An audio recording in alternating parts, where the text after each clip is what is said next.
안녕하십니까. 이봉여자고등학교 교장 정성입니다. 근본 교육과정 설명에는 학부모님들을 학교에 모시고 교육과정에 대한 자세한 안내와 더불어 궁금하신 부분들을 상세하게 설명하는 자리로 계획했으나 코로나19 재확산으로 이렇게 원격으로 진행하게 되어 무척 아쉽습니다. 저희 학교는 춘천관내에서 처음으로 고교학점제 선도학교로 선정되어 2년째 열심히 운영하고 있습니다. 미래교육의 발전적 패러다임 전환을 목표로 교육과정을 학생들의 진로 진학 희망에 맞춰 다양화하고 내실화하기 위하여 담당 부서인 교육과정부를 중심으로 해서 모든 선생님들이 열심히 애쓰고 계십니다. 이러한 바탕에 무엇보다 중요한 것은 학생들 개개인이 자신의 적성을 고려하여 진로 계획을 세우려는 열의를 가지고 주체적으로 정보를 수집하고 탐색하는 일이라고 생각합니다. 오늘 이 설명에는 누구보다도 학생에 대한 이해가 깊으신 학부모님들께서 설명회를 통하여 많은 정보를 얻고 자녀들과의 대화를 통하여 학생들의 진로 설정에 도움이 되었으면 하는 바람을 담아 진행하려고 합니다. 학교에서는 학생들과의 상담을 통해 많은 것이 급변해 나가는 시대에 학생들이 자신의 진로를 능동적으로 개척해 나갈 수 있도록 최선의 노력을 다하겠습니다. 그럼 아무쪼록 바쁘신 와중에도 자녀들의 교육에 대한 관심 하나로 설명회에 참석해 주신 모든 학부모님들께 이 설명회가 유익한 시간이 되기를 바라며 항상 건강하시고 행복하시기를 기원합니다. 감사합니다. 안녕하십니까.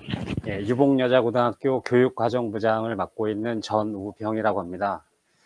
새로운 코로나 시대에 온라인 학부모 설명회를 이렇게 준비하는 과정에서 유복여고는 코로나 방역 지침을 준수하면서도 학생 학부모가 관심 갖고 있는 교육과정 설명회를 어떻게든 진행하고자 노력을 해오고 있고요. 오늘 이 시간은 사전에 설문조사에서 부모님께서 질문해 주신 내용들을 중심으로 해서 교육과정에 대한 이해와 대입 전형에 대한 그 변화, 그리고 과목 선택을 어떻게 해야 될 건지를 좀 진행해 보도록 하겠습니다.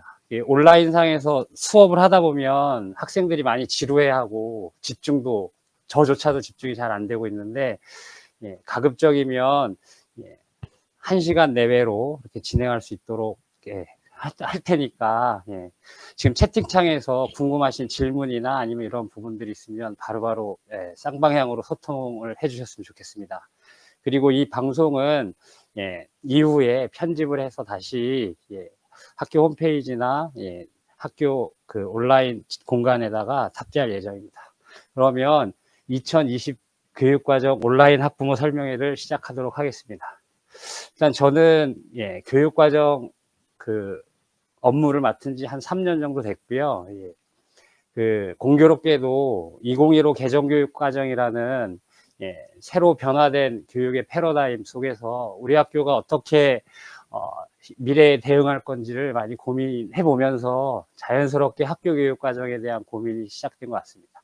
오늘 이 시간은 2015 개정 교육 과정에 대한 이해를 짤막하게 한번 해보고, 그에 발맞춰서 유복여고가 어떻게 특색 교육으로 준비하고 있고 발전하고 있는지를 간략하게 좀 말씀드리고요. 학교 교육과정 편성표 보는 거 기초편으로 단계를 좀 한번 설정해 봤고요. 기초적인 소양을 갖추고 2020 대입 전형까지 어떻게 나아갈 건지를 좀 심화 과정으로 좀 했습니다. 그리고 맨 마지막에 실전편으로 과목 선택을 직접 한번 해보는 시간을 갖도록 하겠습니다. 들어가기 앞서서 저의 고민의 시작은 이런 것 같습니다. 20년 뒤에 우리 아이들은 어떤 시대에 어떻게 살아갈지를 좀 한번 생각해 봤게 됐고, 지금 현재 우리가 가르치고 있는 교육이 20년 뒤 우리 아이들에게도 필요한 교육이었을까? 지금까지 우리 교육을 되돌아보면서 좀 많이 생각을 했고, 이런 20년, 30년을 내다보면서 교육과정을 편성해야 된다는 책임감 때문에 아무래도 고민이 좀 깊지 않았나 싶습니다. 많이들 보셨을 4차 산업혁명이 코로나 시대로 인해서 더 빨리 앞당겨지면서 학교에서도 많은 변화를, 이전에는 될까 말까를 고민하면서 준비해왔던 상황을 아예 건너뛰어서 이제는 반드시 바뀌어야만 한다라는 외적인 상황들이 그렇게 변해가는 모습 속에서 또 한편으로 보니까, 예, 어제 그 수능 원서 접수한 학생들을 보니까, 역사상 처음으로 50만 이하로 내려갔다라고 얘기를 하더라고요. 교육과정이 변화되고 고교학점제에 대한 얘기가 나오는 가장 큰 이유 중에 하나가 바로 미래사회의 변화와 그에 따른 학력 인구의 감소가 가장 큰 심각한 문제로 제시되고 있습니다. 이제는 학생 한 명 한 명이 소중하고, 이제는 대학 정원이 응시 인원을 뛰어넘는 이런 상황이 됐기 때문에 아무래도 교육도 다시 한번 자기 역할과 목표를 재정립해야 되지 않을까라는 생각이 듭니다. 50만 이하로 내려갔다라는 거는 이미 이제 재학생 혹은 졸업생들이 정원을 채우고도 남는 곳이 있다라는 것이고, 코로나 시대 그 상반기 뉴스를 보니까 출산 인구 30만 이하 얘기까지 나옵니다. 그렇다면 대입 정원은 더욱더 격차가 벌어질 가능성이 있기 때문에, 이런 상황에서 미래 사회에 대해서 우리가 관심을 가져야 될 부분들은 학생의 지식 역량뿐만 아니라 미래 사회가 요구하는 핵심 역량을 공교육의 현장에서 펼쳐내지 않으면 우리 교육도 혹은 우리 공동체 사회도 미래가 밝지 못하다는 문제의식을 자연스럽게 갖게 됩니다. 2015 교육과정이 제시하는 6개 핵심 역량인데, 이 6개 핵심 역량들이 각기 서로 융합하고 문제 해결을 할 수 있는 역량을 키우면서 아이들이 단편적인 지식을 습득하지 않아도 자신의 처한 상황에서 자신의 주위의 상황과 역량을 활용해서 문제를 해결할 수 있는 그런 창의 융합적인 이제 핵심 역량에 초점을 맞춰서 2015 개정교육과정이 편성이 되어 있습니다. 2015 개정교육과정에 대한 간략한 이해를 보면, 개정 배경은 아까 말씀드린 대로 미래사회에 대한 교육의 대응이 반드시 필요하고, 계속 7차 교육과정이라고 하는 이전부터의 교육과정이 학생과 진로 선택 중심으로 이렇게 방향을 잡았는데, 이제 고교학점제를 염두에 두면서 더욱더 확실하게 진로 학생 선택 중심의 교육과정으로 방향을 정했다라고 말씀드릴 수 있습니다. 제가 개인적으로 굉장히 좋아했던 문구 중에 하나인데요. 2015 개정교육과정이 추구하는 인간상은 과학기술과 인문학적 상상력을 갖춘 창의 융합형 인재를 길러낸다라고 얘기했습니다. 아시다시피 지금 인터넷으로 연결되어 있고 4차 산업혁명이 가속화되면서 문과는 문과, 이과는 이과식 뭐 이런 식의 방법으로는 변화되는 그런 새로운 환경에서 능력을 발휘할 수 없다라는 그런 문제의식은 다 느끼시라고 봅니다. 그래서 과학기술과 인문학적 상상력을 교육과정에 어떻게 풀어낼 것인가, 그로 인해서 창의융합형 인재들을 어떻게 길러낼 것인가를 저도 주무부서를 맡고 있으면서 계속 고민하고 있습니다. 그리고 2015 개정교육과정은 학교 교육과정을 더욱더 탄력적으로 운영할 수 있도록 학교의 교육과정 설계 편성에 대한 자유를 더욱더 확대했습니다. 많이 알고 계시는 문이과 계열이라는 말은 존재하지 않고요. 지금 현재 2학년 학생들의 학급 구성 10개 반 중에 전통적으로 우리가 문과, 이과라고 얘기해서 섞여 있는 반들이 한 2반 정도가 나올 정도고, 더 자세히 들여다보면 학생의 선택이 물리와 경제를 동시에 이수하고 있는 학생이 있을 정도로 다양한 학생의 선택들이 나타나고 있습니다. 그리고 잠시 뒤에 말씀드릴 고교학점제 도입이 이미 체계적으로 준비돼서 22년에 도입이 되고 25년에 전면 시행이 될 예정입니다. 올해 마이스터 고등학교는 이미 고교학점제가 시작되었고요. 고교학점제라는 좀 생소한 표현들은 이제 앞으로 저희들이 계속 듣게 될 내용이라 고교학점제에 대한 로드맵을 한번 보시면, 지난 여름까지도 계속 온라인을 통해서 현장 의견 수렴과 워크숍을 진행했고요. 22년도에 교육과정이 부분 개정이 되면서 학점제의 도입이 시작됩니다. 그리고 25년도에 본격적으로 지금 현재 초등학교 5학년 학생들이 고등학교 입학할 때 고교학점제가 전면적으로 시행될 예정입니다. 2025년이라고 하니까 학부모님께서는 지금 자녀가 22 혹은 23년 대입에 응시를 해야 되는데 이거 나와 상관없는 얘기인가 아닌가라는 말씀을 생각을 하실 수 있는데요. 대학 입시와 교육과정 그리고 학점제는 같이 가고 있기 때문에 학점제나 교육과정 개정의 방향과 입시는 지금 같이 가고 있습니다. 그래서 추후에 말씀드릴 대입 전형의 변화 요소의 핵심들이 바로 교육과정이 지향하는 바하고 이렇게 맞물려 가고 있기 때문에 부모님들께서 이런 고민들을 하실 때 어떤 방향으로 교육과정이 추진되고 있는지, 학교 교육과정은 어떤 식으로 편성되는지를 함께 고민해 보시면 도움이 될 거라 생각합니다. 제가 작년 말에 이 표현을 보고 굉장히 강한 인상을 받았습니다.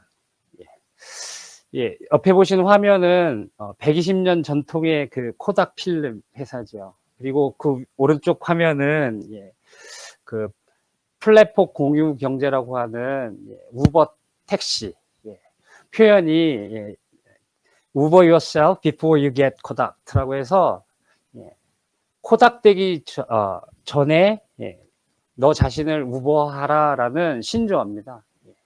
변화하는 환경 속에 제대로 대응하지 못한 코닥 회사는 이제 더 이상 그 전통 산업으로서의 강자의 자리를 밀려났고 새롭게 떠오르는 전 세계 몇 나라 빼놓고는 다 우버 택시가 상용화 됐다라고 하는데 시대의 변화에 발맞추지 못했을 때 코닥의 길을 걸을 것이냐 아니면 우버의 길을 걸을 것이냐 교육도 예외는 아니라는 생각이 들어서 제 스스로 우버 유어 스쿨이라는 표현을 한번 했습니다. 우리 학교도 우리 교육도 새로운 시대에 맞게끔 우버화해야 된다. 다시 말해 과거에 안주하지 않고 미래가 요구하는 것에서 우리 모습을 찾는 것이 지금 우리 교육을 고민하는 입장에서도 맞는 것이 아닌가라는 생각이 들고요. 그래서 제가 2019년도 18년도 교육과정부를 맡으면서 2022년 그때만 해도 멀게만 느껴졌던 22년을 비전으로 삼아서 새로운 명문 사학 유복여고의 도약이라는 목표를 가지고 이렇게 비전 22라는 계획을 좀 세워왔는데요. 첫 번째로는 교육의 중심은 학생이어야 된다라는 가장 원칙적인 것에서 답을 찾아서 배움과 성장을 중시하는 교육과정, 그리고 급변하는 교육의 패러다임 변화 속에서 미래 사회가 요구하고 미래 사회가 필요로 하는 역량을 대비할 수 있는 교육, 그리고 경쟁력 있는 공교육. 교사들이 먼저 교육적인 역량을 키워내지 못하면 학생과 학부모의 수요뿐만 아니라 사회가 요구하는 것들을 이뤄낼 수 없다라는 그런 문제의식을 가지고 경쟁력 있는 교육, 이 교육의 바람이 강원도 혹은 지역사회 전체에 교육의 변화의 선도로서 이렇게 추구해 가야 된다라는 목표를 가지고 유봉교육 비전 2022를 수립하고 지금 2년 차에 진행되어 있습니다. 유복여고의 새로운 도약에 대한 부분으로 첫 번째 저희는 고교학점제 선도학교가 작년에 강원도에서 처음으로 지정이 돼서 2년 차 운영 중에 있고요. 스팀이라고 하는 과학, 기술, 공학, 인문예술, 수학을 교과 간 융합하는 교육과정인 스팀 융합교육의 선도학교로 작년에 지정이 돼서 2년차 과제를 수행하고 있고, 현재 새로운 교육 방식, 융합교육식 방식에 대해서도 여러 교사들이 원격 연수나 아니면 직접 연수를 통해서 교육 역량을 지금 많이 키워내고 있습니다. 올해 1학년 학생들을 대상으로 글로벌 융합 교과 중점, 명칭은 교과 특성화 과정이라고 바뀌었는데요. 지금 1학년 학생들 17명 학생들을 모집을 해서 지금 다양한 교과, 비교과에 대한 내용을 하고 있습니다. 그리고 작년부터 또 소프트웨어 정보교육 선도학교를 추진하고 있는데요. 올해 처음 1학년 학생들에게 정보교육을 학교 지정 과목으로 정보교사 선생님을 채용해서 이렇게 진행하고 있습니다. 그리고 예, 영서권 지역에 메이커스 교육 거점 학교로 지정이 돼서 지금 3학년 건물이 위치하고 있는 노력관 3층에 교실 2칸에 그 컴퓨터랑 3D 프린팅이나 레이저 그 커터기를 들여와서 상상한 내용들을 직접 디자인하고 만들어내는 교육까지 지금 진행하고 있고요. 올해 처음으로 온라인 수업 거점 학교로 지정이 돼서 지금 본교 방송실에 지금 강원 전역으로 온라인 수업, 쌍방향 수업을 할 수 있는 스튜디오를 구축하고 있습니다. 잠시 사진을 보시면 이렇게 교과서를 중심으로 했던 내용의 정보 검색이나 아니면 자료들을 취합할 수 있는 내용으로 이렇게 노트북으로 되어 있는 이렇게 컴퓨터실이 하나 있고요. 그 바로 맞은편에 정보 검색한 내용들을 실제 학생들이 분임 활동을 하고 토의할 수 있고 실물 제작할 수 있는 수업을 진행하고 있고요. 이거는 작년에 있었던 진로 특강인데 스팀 교육과 관련돼서 4차 산업 시대의 교육에 대한 입장에 대해서 대학 교수님들의 특강들을 정기적으로 진행해 왔고 올해 지금 제가 서 있는 곳이 바로 이곳입니다. 이분이 지금 정보교사 선생님이시고 유튜브에 대한 방송을 책임졌는데 오늘 아침에 이상하게 마이크가 잘 안 되는 바람에 문제를 겪고도 있습니다. 잠시 동영상을 한번 보시면서 이렇게 말씀을 나누도록 하겠습니다. 이거는 온라인 쌍방향으로 정보 수업을 했던 내용들인데 한번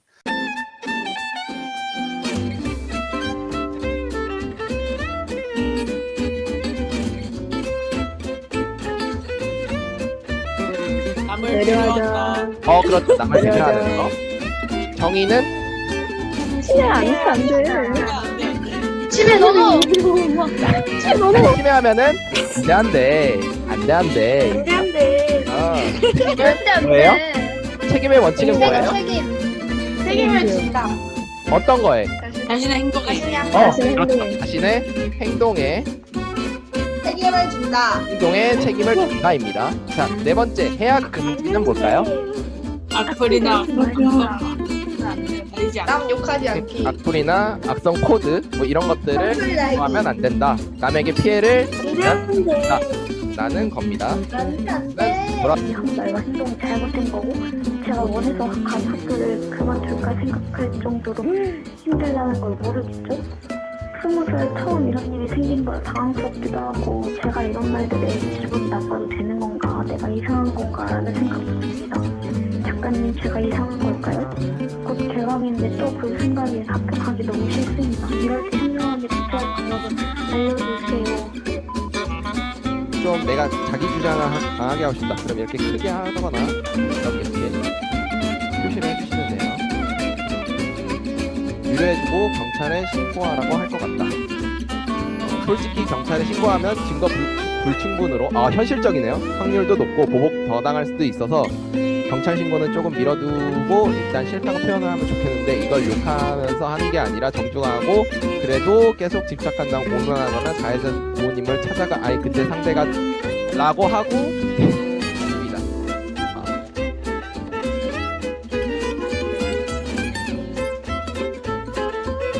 그렇죠. 일단 감정이 좀 격해져 있을 테니까 좀 객관적으로 생각하기 위해서 알겠습니다. 이상한 건 그 사람이에요. 계속 뭐라 하든 똑같이 대갚아줘요. 똑같이 대갚아줘요. 일단 알겠습니다. 그러면 안녕하면서 이제 맺혀요. 자, 하나, 둘, 셋. 안녕.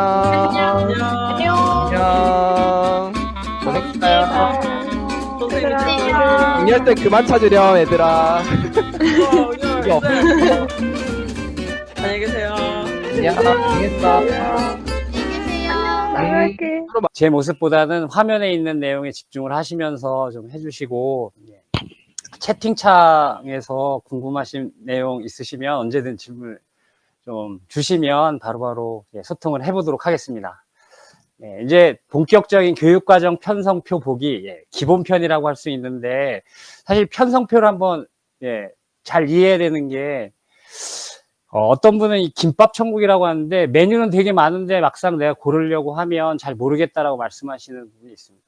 잘 모르고 고민이 많이 부족하면, 그냥 소위 말하는, 소문난 잔치에 먹을 거 없듯이, 자기에게 의미가 안 되는데, 정말로 자기가 자기주도적인 진로나 학업 설계를 하는 학생에게 그 가장 중요하게 미래 사회에서 요구하고 있는 자기 디자인 능력이라고 하는데요. 이 셀프 디자인 능력이 학교에서, 고등학교에서 선택을 함으로써, 그리고 그 선택한 과목들을 계속 자기주도적으로 진행해 나가면서 그 역량들이 아마 대학 입시에서도 바로 들어갈 거라고 평가의 요소로 반영이 될 거라고 예상이 되고요.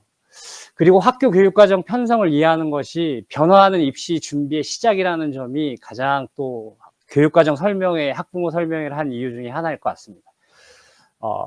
대입 전형이 어떻게 변화가 될 거고, 그에 따라 수능은 또 어떻게 개편이 될 거고, 교육과정상의 학생의 평가 방식은 어떻게 바뀌는지, 이런 것들을 다 염두에 두시고 선택을 하실 때 학생 개인도 후회가 없을 거고, 그렇다고 모든 선택이 학생들이 다 만족할 만한 결과가 사실상 나올 수 없는 구조이기 때문에, 그래도 그건 차후에 우리 아이들이 자신의 노력이나 고민을 통해서 선택에 대한 책임을 짓는 것이라고 믿고, 적어도 선택을 주지 않고 아이들을 평가하기보다는 아이들에게 기회와 선택을 주고 평가하는 것들이 교육적으로, 그리고 우리에게도 더 바람직하지 않을까라는 생각이 들고요.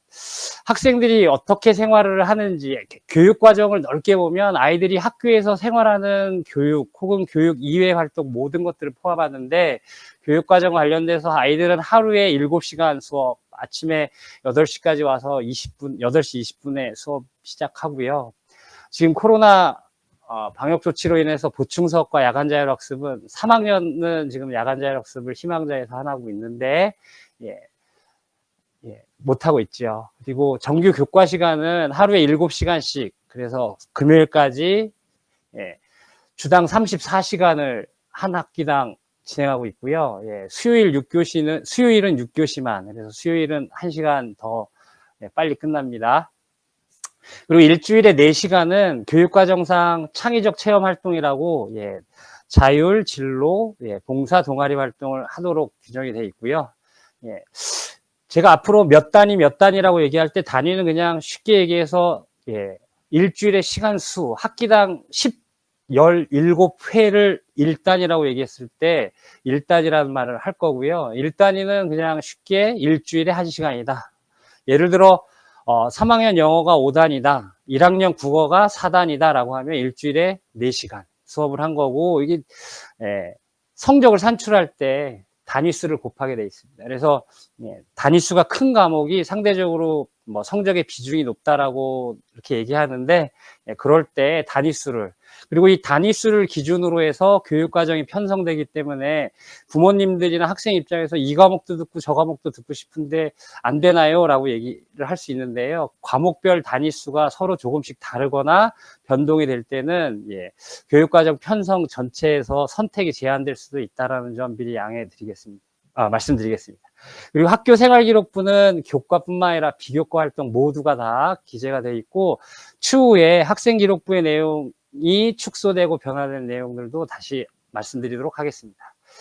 이제부터 기본이라고 할 수 있는 이 편제표를 잘 이해하셔야 되는데, 용어가 좀 어렵습니다. 일단 그래도 한번 보시고 나중에 이제 다시 편집본 올라가셨을 때 하나하나씩 점검해 보시고, 학생들이나 혹은 학교 홈페이지에 이렇게 게시되어 있는 우리 학교의 교육과정 편성표를 한번 보시면서 훈련을 좀 해보시는 걸 권해드리겠습니다. 교육과정 고등학교 편제는 교과와 비교과인 창체 활동으로 나눠지고요. 교과 활동은 보통교과와 전문교과로 나누는데, 보통교과는 일반계 고등학교의 교과목이라고 이해하시면 되겠고, 전문교과는 전문교과 1, 2, 특목고, 과고와 외고의 교육 교과목인 전문교과 1과 특성화 고등학교의 전문교과 2. 사실상 수능과 관련된 일반계 고등학교의 교과는 보통교과 안에서 이루어지고요. 예, 보통교과는 공통과목과 선택과목으로 나눠지는데, 공통과목은 쉽게 얘기해서 1학년 과목, 다 같이 배우는 과목이라고 이해하시면 되겠고, 선택과목이 이제 2, 3학년 때부터 선택을 하는데, 2015 개정교육과정이 달라진 점은 선택 과목 중에 진로 선택 과목이라는 것이 새로 생겨난 겁니다. 그래서 일반 선택은 쉽게 이해하면 수능 과목이다라고 생각하시면 되죠. 사회, 물리 이렇게 지구과학 이런 거 다 일반 선택 과목, 수능 시험법이라고 할 수 있는 일반 선택 과목이고요. 진로 선택 과목은 흥미 적성이나 혹은 심화 과정을 다루는 과목으로서 대부분 좀 어렵거나 혹은 흥미를 유발하기 위한 과목으로 이렇게 됐습니다.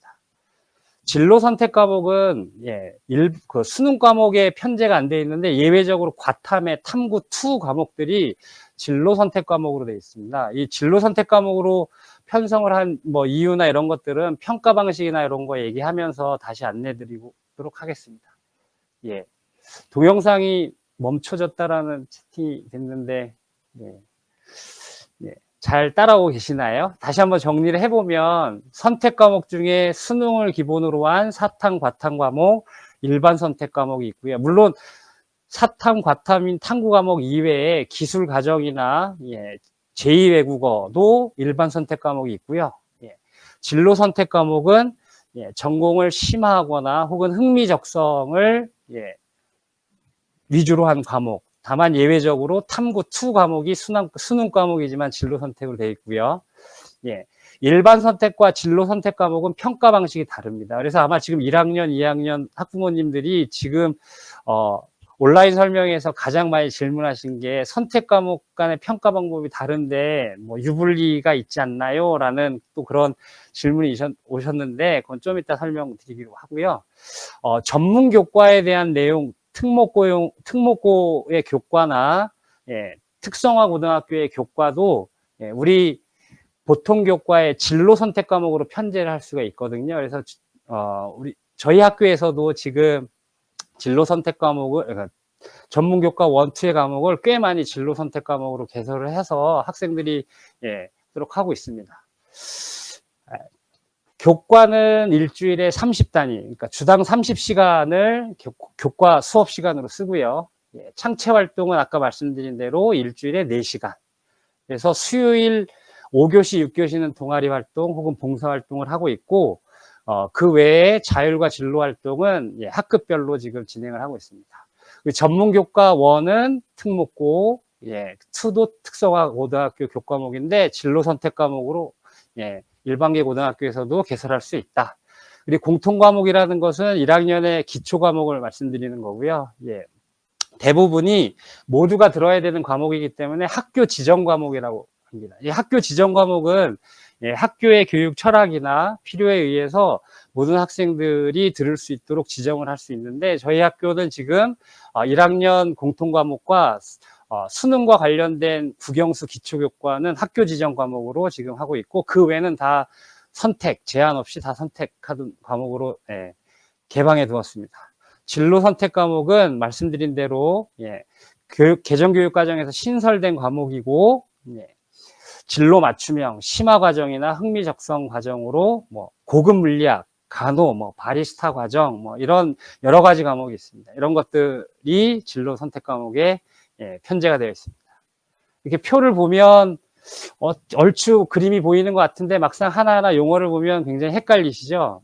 저도 교육과정부장 업무를 처음 맡고 난 다음에 한 6개월 정도는 뭐가 뭔지 잘 몰라서 교육과정 지침서를 옆에다 펼쳐놓고 계속 그리고 선생님들이 질문하거나 학생들이 질문하면 이렇게 꼭 확인하고 볼 정도로 이렇게 많이 어려우니까 저희들이 교사 역할을 할 수 있는 게 아닌가 생각이 들고 부모님께서 언제든지 질문을 해주시면 저희들이 아는 만큼 성실하게 답변을 해드리겠습니다. 근데 교과 편성을 할 때 제한 사항이 좀 있어요. 사실 2015 개정교육과정으로 가면서 아이들의 학업량을 좀 줄이고 사교육이 폭을 좀 줄이면서 아이들이 좀 진지하게 성장할 수 있도록 해야 되지 않느냐라고 해서 기초교과라고 하는 국영수 과목에 이번엔 또 한국사까지 포함돼서 전체 교과, 이렇게 전체 180단위 중에 50%를 초과할 수가 없게 딱 교육과정으로 금지를 해놨습니다. 그래서 부모님께서는 뭐 수학 좀 부족한데 좀 더 시간을 좀 늘렸으면 좋겠다라고 얘기하고 뭐 국어 수능에서 많이 비중이 있는데 더 많이 들으면 안 되나요? 라고 하지만 전국의 모든 학교에서 국영수와 한국사까지, 한국사는 6단위, 6단위거든요. 그래서 이 기초교과가 전체 교과 수업의 50%를 넘지 못하도록 편성해야 되고요. 작년까지는 8개, 그러니까 소위 말하는 일반 선택 과목, 벌써부터 헷갈리시죠? 일반 선택 과목, 수능 과목이라고 하는 그 선택 과목도 국영수 기초교과와 포함해서 8개 이상을 학기당 개설할 수 없었는데, 요거는 이제 그 제한 조치가 해제가 돼서 이제 이거 바뀌었는데요. 제가 이전 자료를 그 업그레이드 한 거를 제가 여기다 한 이내로 편성했던 게 없어졌습니다. 그래서 교육 과정을 더욱더 탄력적으로 운영할 수 있는 계기가 마련됐고요. 진로 선택은 3과목을 반드시 이수해야지만 졸업이 되도록 편성이 돼 있어서 저희는 지금 교육과정상 진로 선택 과목을 한 5개 이상 선택할 수 있도록 했고, 적어도 3과목 이수는 다 선택할 수 있도록 설계가 되어 있어서 걱정을 안 하셔도 되고요.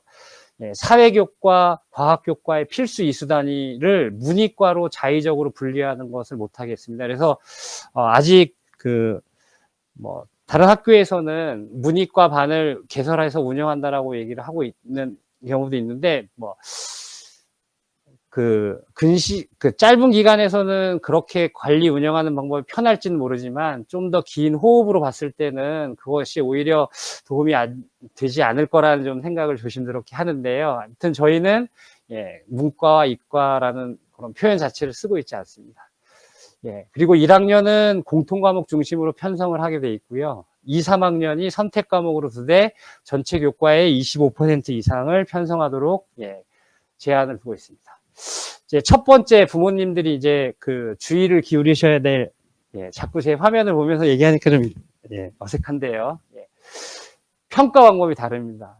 처음으로 집중을 하셔야 되는데, 아까 말씀드렸던 일반 선택, 진로 선택을 구분하는 이유 중에 하나가 평가 방법이 다릅니다. 지금 2학년 학생부터. 지금 3학년은 그렇지 않은데, 지금 2학년 학생들부터는 소위 내신이라고 하는 9등급 차 등급을 산출하는, 다시 말해 상대평가의 시험을 치르는 과목들은 1학년 과목과 2, 3학년의 일반 선택 과목입니다. 요거는 9등급 석차를 처리해야 되기 때문에 그러니까 중간고사나 기말고사 때 아이들이 시험에 대한 스트레스가 엄청 높고, 학생부에서 교과 성적을 주로 볼 때 일반 선택 과목의 성적을 많이 보기 때문에 여전히 중요한 과목이면 틀림없고, 일반 선택 과목이 수능 과목이기 때문에 대부분 선택을 많이 하고 있습니다. 그리고 올해부터 진로 선택 과목, 예체능은 예전부터 3단계로만 ABC 성취도 평가를 했고요. 1학년에 그 과학 탐구 실험이라는 교과도 3단계 성취도 평가를 하고 있습니다. 그리고 진로 선택 과목이 지금 학생들이 하고 있는 국영수 중에 기하나 혹은 영어권 문화 혹은 문학과 매체 이런 과목들이 다 진로 선택 과목이고, 진로 선택 과목은 3단계 ABC로만 절대 평가를 합니다. 그래서 80점 이상은 A, 60점에서 80점까지는 B, 60점 이하는 C, 이렇게 되어 있고요. 과학 탐구2 3학년에 선택하게 되어 있는 이 과목이 진로 선택 과목이에요. 그래서 예전에는 탐구2 하면 공부도 어렵고 성적 내기도 힘들어가지고 아이들이 기피했는데, 저희들은 과학 탐구2를 지금 3학년에서도 지금 정상적으로 가르치고 있거든요. 지금 2학년 학생들이 3학년으로 올라갈 때 탐구2 과목도 절대평가이기 때문에 그렇게 학업의 스트레스나 성적에 대한 스트레스는 높지 않다라는 거. 그리고 아까 말씀드린 전문 교과, 그러니까 특목고 교과나 혹은 특성화고 교과도 일반고에서는 진로 선택 과목으로 분류하고 있기 때문에요. A, B, C로 절대 평가합니다. 그리고 지금 2학년 학생들은 교과 학습란에 자기가 수업 들은 것들을 쭉 볼 때 일반 선택하고 진로 선택 과목 군이 다르게 별도로 표기되어 있어요. 그래서 입시 자료에서 이 아이가 일반 과목에서는 뭐 듣고 진로 선택 과목은 뭘 듣고 있는지를 입학사정관들이 좀 더 알기 쉽게 구분할 수 있기 때문에 특정 선택 과목으로만 쏠리는 것보다는 골고루 자기 진로에 맞게끔 알맞게 선택하는 것들이 어떤가라는 말씀을 드리겠고, 등급 산출 자체를 안 하는 그런 과목이 있는데 교과 저희 교육과정에는 철학이나 뭐 심리학, 교육학, 보건, 그리고 논술, 실용경제 이런 과목들이 이숨 이의수제입니다. 그래서 그 패스냐 혹은 페일이냐 요걸 따지는 거고, 일반 선택 과목이나 진로 선택 과목이다 하더라도 소인수 교육과정이나 공동교육과정, 이 공동교육과정은 다른 학교 학생들하고 같이 수업을 하는 거거든요. 그래서 공동교육과정과 소인수 교육과정은 등급을 산출하지 않습니다. 소인수 교육과정은 그냥 점으로만 표시가 돼 있고요. 공동교육과정은 원점수하고 그 수강자 수에 대한 정보는 갑니다. 그런 자세한 디테일한 차이 같은 것들은 그냥 뭐 이렇게 기억하기 어려우시면 성적에 대한 스트레스가 소인수와 공동교육과정은 크지 않다. 다만 심화과정에 전문적인 교과를 할 수 있는 부분이니까 좀 더 선택적으로 고려를 해봐야 되겠다라고 생각하시면 되겠고요.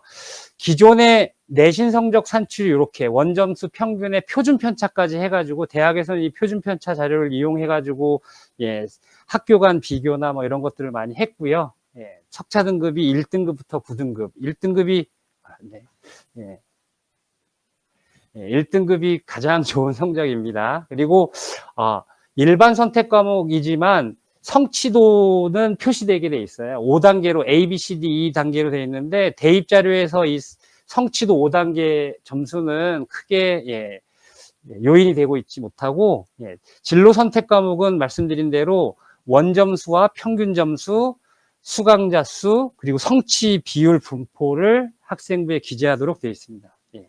이 성취 비율을 어떻게 뭐 무조건 A를 둬야 되냐, 뭐 성적 부풀리기, 뭐 이런 여러 가지 우려가 있긴 한데요. 저희가 지금 2022 대입 계획을 보면 성취 비율을 크게 문제 준 학교들은 한두 학교 정도만 조금 파악이 되고 있고, 대부분 비율에 대한 차이는 두지 않는 것으로 이렇게 지금 집계가 되고 있는데요. 관련된 입시 얘기를 대입 전형을 말씀드릴 때 좀 더 이어가도록 하겠습니다.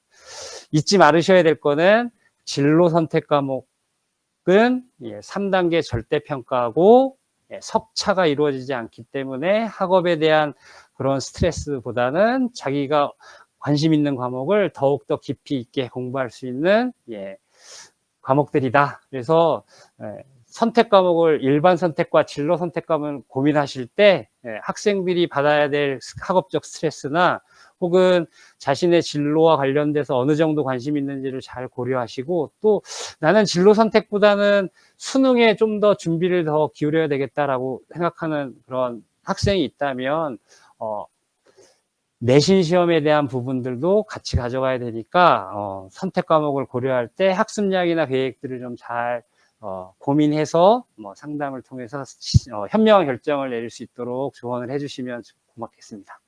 교과 편성을 딱 먼저 보시면요, 일단 이게 1학년 과목인 공통교과 과목에 요 괄호 안에 수가 단위수, 수업 시간수라고 얘기를 했죠. 이게 2수단위 중에 필수 2수단위라는 내용이 있는데, 필수 2수단위는 반드시 채워야지만 되는 졸업 요건이라고 보시면 돼서, 국어는 10단위를 이수를 해야지만 졸업이 인정되고, 과학은 12단위, 그리고 국영수 사과뿐만 아니라 예술 체육 10단위, 생활교양이라고 하는 기술과정 정보, 제2외국어, 교양까지 16단위. 그래서 시험도 안 보는데 왜 교양 과목 들어야 돼 라고 얘기하는 학생들에게는 제가 너가 졸업하기 위해서 꼭 채워야 되는 과목이야 라고 이렇게 얘기를 하죠. 예를 들어서 1학년 국어, 영어, 수학이 1학기, 2학기 4단위에서 8단위를 이수하고 2학년으로 올라갈 때 이 학생들은 적어도 2학년 선택 과목에 국영수 하나는 꼭 들어야 되는 거죠. 과학도 12단위 필수 이수단인데 저희 학교는 지금 1학년 때 6단위, 통합과학 6단위, 과학탐구실험 2단위에서 8단위를 이수한 상태에서 4단위가 모자르잖아요. 그래서 4단위를 2학년 과학 과목에서 선택을 해야 되는 거고, 똑같이 통합사회도 6단위를 이수하고 나머지 4단위를 2학년, 3학년 선택 과목에서 선택을 해야지만 교육과정상 졸업과정 필수 요건을 이수해서 졸업 조건이 충족이 된다라고 말씀드리겠습니다. 그래서 필수 이수단위 전체 94단위와 자율적인 편성 86단위를 어떻게 편성하고 운영하느냐가 특색 있는 학교 교육과정이고 차별화된 교육과정이라고 말씀드릴 수 있을 것 같습니다. 좀 더 이어가서 보시면요. 아까 1학년의 공통과목 이후에 나머지 2학년, 3학년의 편성표인데요. 교육과정 편성표인데 지금 저희들이 이렇게 2학년 과목, 3학년 과목을 빨간색, 파란색으로 칠해놓은 건데 보시다시피 저희 학교는 교육과정에서 요구하는 저희들이 할 수 있는 선택 과목을 거의 다 개설했습니다. 이거는 교사로서도 많이 노력이 필요한 부분이고 결단이 필요한 부분이었는데 선생님들이 많이 협조를 해주셔서 지금 사회교과 같은 거나 과학교과는 일반계 고등학교에서 개설할 수 있는 모든 과목은 다 개설이 되어 있고요. 실제 학교에서도 운영하고 있습니다. 안 하는 건 뭐냐면 실용국어, 실용수학, 실용영어인데 이거는 교과 기초 능력이 좀 부족한 학생들을 위해서 개설하는 건데 아이들이 뭐 이런 과목에 대한 수요가 높지 않아서 개설이 되고 있지 않을 뿐인데 나중에라도 이런 과목이 필요하다라면 그런 기초학습이 부족한 학생들을 위한 교과도 개설이 준비가 되어 있다는 거 말씀드리고요. 특이한 부분 여기 인공지능 수학이 2022년에 신설되고 있는데 저희는 인공지능 수학에 대한 논의가 시작될 때부터 수학 교과에서 2022년 2학기에 신설을 하도록 이렇게 교육부가 공시를 하면 바로 하겠다라고 이미 교과 협의가 좀 맞춰진 상태고요. 보통교과 두 번째 이제 기술과정이나 이런 여러 가지가 있는데 저희가 지금 제2외국어에 중국어와 스페인어, 그러니까 지금 작년까지는 한문을 제2외국어 한문 교과로 선택을 했었는데 한문 대신에 스페인어로 학생들 수요 조사와 교과 협의회에서 이렇게 스페인어로 이렇게 선택권을 확대하자라고 했고 기존에 일본어에 대한 수요가 있는데 이 일본어는 저희가 한림대학교하고 지금 공동 연계 교육 과정을 운영을 해서요. 일본어를 정말 배우고 싶어하는 학생에게는 일본어와 러시아어는 별도의 그 소인수 교육 과정이나 공동 교육 과정으로 개설할 예정입니다. 그리고 교양 과목도 예전에 많이 이런 과목도 과목이었나라고 생각했던 심리학 교육학, 심리학 같은 경우는 한 100명 정도 학생들이 선택해서 듣고 있고요. 뭐 보건 같은 경우는 한 70명 정도의 학생들이 지금 재밌게 잘 듣고 있습니다. 실제로 이 교양 수업도 선생님들이 관련 교과 선생님들이 공부하셔서 정상적인 수업을 운영하고 있습니다.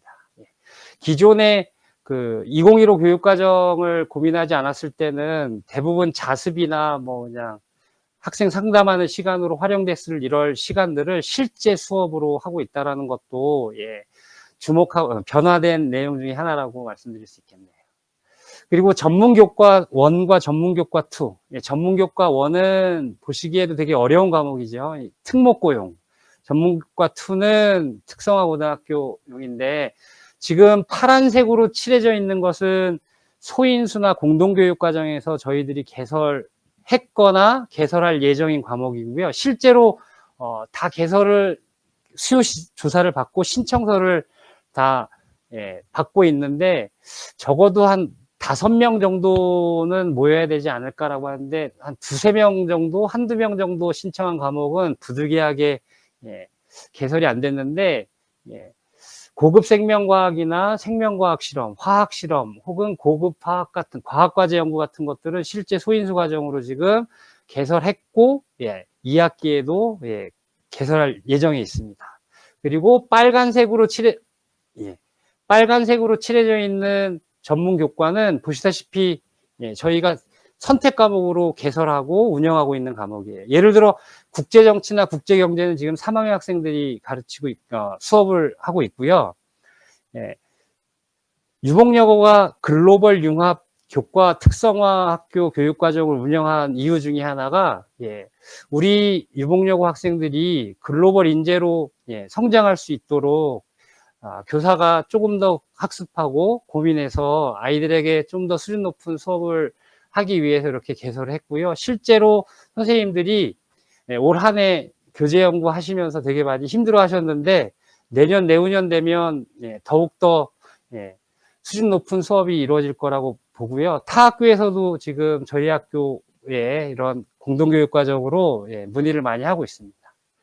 그리고 전문교과 2는 특성화고라고 해서 조금 일반고등학교 학생들이 필요하지 않을까라는 생각 들어서 이렇게 많이 외면했었는데 요 근래 인공지능이나 컴퓨터 네트워킹이나 뭐 프로그래밍에 대한 수요가 높아져서 커뮤니케이션이라는 것들 과목은 지금 정규 교과에서 지금 하고 있고요. 프로그래밍은 이제 올해는 소인수 과정으로 진행되고 있는데 프로그래밍 말고도 AI 관련된 그런 교과들은 정규 교과로 편성할 예정입니다. 기본적인 기본편에 해당할 수 있는 교육과정 편성표를 알아보기 위한 사전 기초편을 이대로 끝내고요. 이제 심화편으로 넘어갈 때 과목 선택의 기준을 이렇게 보니까 오늘 그 설문조사의 내용을 보니까 부모님께서는 대부분 진로와 적성에 대한 선택 과목을 많이 궁금해 하셨는데 상당수의 많은 부분의 부모님들이 대입 전형에 대해서 많이 관심을 갖고 계시더라고요. 그리고 대입 전형이 과목을 선택하는데 부인할 수 없는 기준이면 틀림없다. 내신 성적도 소위 말하는 눈치 작전이나 유불리를 따지는 것도 뭐 엄연한 사실이고요. 교우 관계 때문에 선택하는 학생들도 있는데 요거는 자신 있게 말씀드릴 수 있을 것 같습니다. 교우 관계로 인해서 친한 친구하고 수업 같이 듣고 싶어서 선택 과목을 똑같이 하는 거는 사실상 이루어질 수 없는 게 저희는 전체 학생들이 선택해서 이동을 하기 때문에 같은 반 학생이라도 시간표가 다를 수가 있거든요. 그렇기 때문에 친구 따라서 같이 강남을 갈 수 없는 구조이기 때문에 혹시 자녀가 교우 관계 문제 때문에 선택 과목 선택이 고민이 돼요라고 하는 그런 학생들이 실제 있을 수 있습니다. 작년에도 선택 과목을 할 때 자기랑 좀 불편한 학생하고 같은 선택 과목이 맞아서 같은 반에 될까봐 굉장히 고민을 혼자서 끙끙거리고 있다가 저한테 왔길래 제가 얘기를 했죠. 그럴 수가 없다. 같은 선택 과목을 해도 이렇게 흐트러뜨릴 수 있으니까 그런 문제는 안 해도 좋다라고 얘기를 했고 앞으로 부모님께서도 친구 따라 이렇게 한다면 가능하지 않습니다. 이제 같은 반 학생들도 시간표가 다르기 때문에 뭐 아이들은 각자 자신의 개인 시간표를 가지고 있다는 거 말씀드리고요. 이제 심화편으로 넘어가겠습니다. 가장 중요한 요인 중에 하나인 대입 전형이 어떻게 변화되는 건지 그거에 대한 궁금증. 사실 올 2020년 4월에 각 대학에서는 그러니까 지금 현 2학년 학생들의 대입에 대한 기본 전형을 발표를 했어요. 그래서 그 내용들을 좀 모아가지고 부모님께 좀 안내를 해드리려고 하는데 기본적인 자료는 서울특별시 교육청 교육연구정보원에서 자료를 좀 인용을 했고요. 아주 간편하게 간략하게 내용이 정리되어 있어서 부모님들이 쉽게 이해하실 수 있을 것 같아서 좀 자료를 이용하겠습니다. 2022년 대입 전형계획안이 발표됐는데 3가지 특징이 있습니다. 잘 아시다시피 수능 제도가 개편이 돼서 지금 2학년 학생들은 현재 3학년 학생들하고 다른 수능 체계에 응시를 해야 되고요. 대입 전형도 완전히 개편을 했는데 잘 알고 계시는 대학 뭐 공정성에 대한 문제 뭐 이런 문제들이 불거져 나오면서 학생부 종합 전형이 축소되고 정시 40% 확대. 사실상 어떻게 보면 뭐 우리 학교 입장에서 이렇게 반갑지만은 않은 이런 대입 전형이 개편되고 있는데 이런 부분들도 사실 잘 준비하고 대응해 나갈 필요가 있어서 꼭 염두에 될 부분이고요.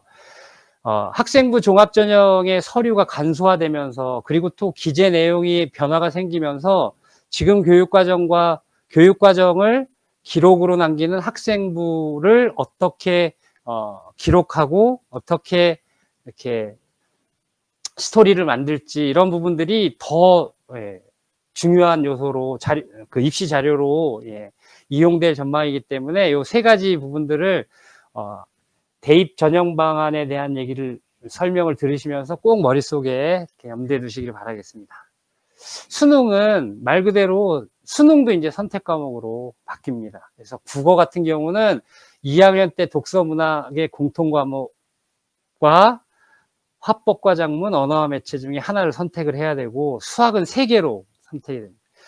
가형, 나형으로 했던 것들이 이제 뭐 확률과 통계, 미적분, 기하 이렇게 3개로 나눠지는데 이전에는 가형이 확률과 통계를 그러니까 미적분과 기하를 보는 학생이 확률과 통계도 수학 가형에 포함되어 있었는데 이제는 공통 부분 이외에는 이렇게 서로 다 선택 과목이 중복되는 부분이 없기 때문에 아마 지금 현재 2학년 학생들은 수능 과목을 선택할 때 좀 신중하게 그리고 확률과 통계와 미적분이라는 어떻게 보면 전공과 연관되어 있는 과목을 신중하게 선택할 때 그의 선택에 따라서 학습량이나 공부의 난이도가 결정되기 때문에 2학년 교육과정을 충실히 이행하면서 동시에 수능 선택 과목에 대한 것도 같이 고민이 돼야 될 거라는 생각이 들고요.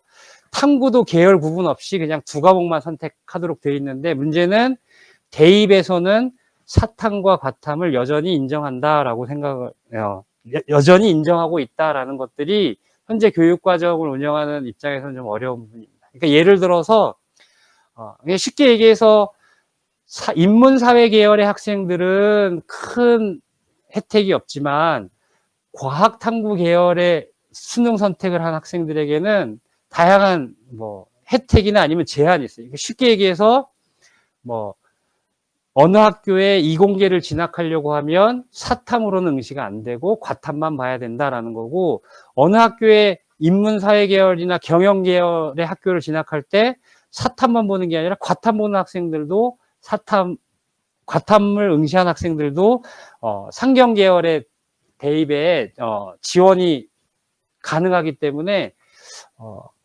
학생이 괜찮고 공부할 의향만 있다면 과탐 공부를 미리 해둔 학생들은 3학년 올라가서 인문사회 계열도 동시에 지원할 수 있다라는 그런 게 있고요. 오히려 과학이 너무 어려워서 난 사회만 먼저 공부하고 사회만 공부할래 라고 할 때는 고등학교 2학년, 3학년은 비교적 좀 수월하지만 입시 시즌이 돌아오면 원서를 지원할 곳이 많이 없다라는 그러니까 장단점이 다 있는 것 같습니다. 그래서 나중에도 보시겠지만 과목 선택과 수능 선택과의 연관성이 입시하고도 많이 연관되어 있기 때문에 이 부분들 염두에 두셔야 될 것 같고 많이 헷갈려 하시는 대입 전형을 한번 이렇게 간략하게 보시면요.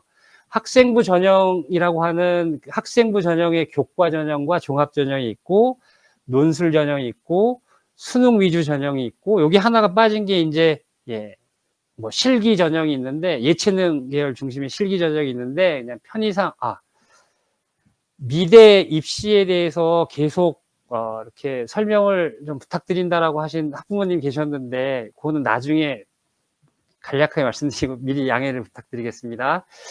학생부 교과 전형은 말 그대로 내신 성적이나 교과 성적만 가지고 정량 평가, 그러니까 수치로 평가를 하는 방법이고요. 학생부 종합 전형은 교과 성적뿐만 아니라 비교과 활동까지 다 포함해서 이 학생은 교과 성적이 좀 부족하지만 그래도 잠재력이나 전공 역량이 있다라고 생각되는 학생들이 예, 우수한 인재로 예, 합격하는 학생부 종합전형.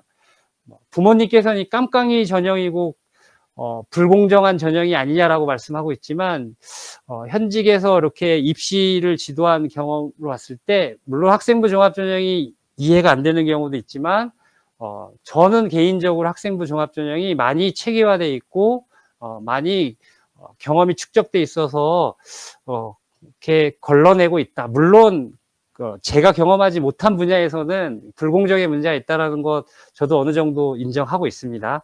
예, 그리고 논술 전형은 뭐 축소되고 있는 추세고요. 예, 그리고 수능 정시 40% 수도권 16개 대학 있는데 대부분 예, 수능 성적 가지고만 하고 있기 때문에 뭐 요 부분들도 예, 그 전체적인 분포도로 봤을 때 수능이 아무리 이렇게 해도 뭐 지역에 있는 학생들, 그러니까 현역으로 얘기하는 고3 학생들의 입장에서 합격률은 한 30% 정도뿐이 나오지 않고 있습니다.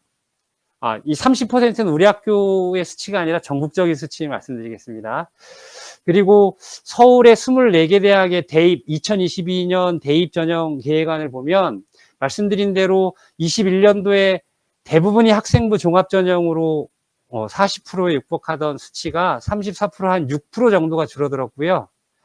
특이할 부분은 수능 중심의 정시가 한 6% 정도가 늘어났고 학생부 교과가 한 3% 정도 늘어났다는 겁니다. 그래서 여전히 학생부 중심의 교과가 그래도 비중을 좀 차지하고 있다라는 걸 말씀드리고 줄어든 부분이 학생부 종합전형도 있지만 논술 실기 전형이 같이 줄어들었습니다. 그래서 지금 예체능 계열의 학생들이나 이런 학생들은 실기 전형들이 줄어들고 수능 전형으로 많이 감으로써 학생부 종합으로 되어 있던 예체능 계열의 정원들이 정시로 많이 갔다라는 것도 확인할 수 있는데요. 그래서 예체능 계열의 진학을 준비하는 학생들은 수능이 좀 필수로 많이 중요해지고 있다라는 걸 말씀드리고 다른 표가 10%의 범위 내에서 증감한 부분과 감소한 부분을 지금 전형 유형별 그리고 대학별로 이렇게 분류를 해봤는데요. 수능은 한 6% 정도가 상위권 대학에서 늘어났고 종합전형이 6%, 4, 5%가 줄어드는 반면에 학생부 교과가 늘어났다는 걸 말씀드리겠습니다. 이 학생부 교과는 아까 말씀드린 대로 내신 성적으로만 가고 있는데 연고대를 비롯해서 대부분의 학생부 교과 경희대까지 해서 그런 대학들이 예전에는 최저 기준을 수능에서 학생부 교과에서는 달지 않았는데 이제는 최저까지 그래서 수능의 비중은 더 커지고 있다라는 것들이 좀 염두에 두셔야 될 내용이라고 보시면 되겠습니다. 그리고 논술과 실기 전형도 감소되고 있고요. 최상위권은 이런 추세를 두고 있고 중상위권에 대한 내용에서는 보다시피 학생부 교과가 더 늘어났는데 학생부 교과가 늘어나면서 최저 기준을 다 달아서 예전에는 학교 내신만 잘 보고 수능은 뭐 크게 중요하지 않았는데 이제는 학생의 내신 점수뿐만 아니라 수능의 최저 기준 점수까지 중요한 식으로 대입 전형이 개편돼 가고 있다라는 걸 말씀드리고요.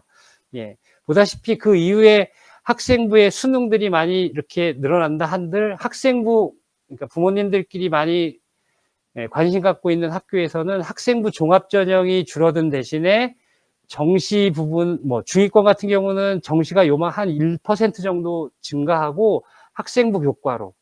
그리고 각 대학도 무한 경쟁을 하고 있기 때문에 자신들이 원하는 인재를 뽑아가기 위해서 서로 배치되고 있는, 서로 차이가 나는 입시 전형을 많이 보고 있어서 부모님께서는 이제 궁금하셔서 수시나 정시 커트라인을 좀 알려달라고 얘기하지만 수시나 정시 커트라인이 발표된 자료와 실상을 들여다봤을 때 좀 차이가 있어서 개별적으로 맞춤형 상담을 받으시는 게 더 좋겠다라는 말씀을 드리면서 인원수를 한번 보면요.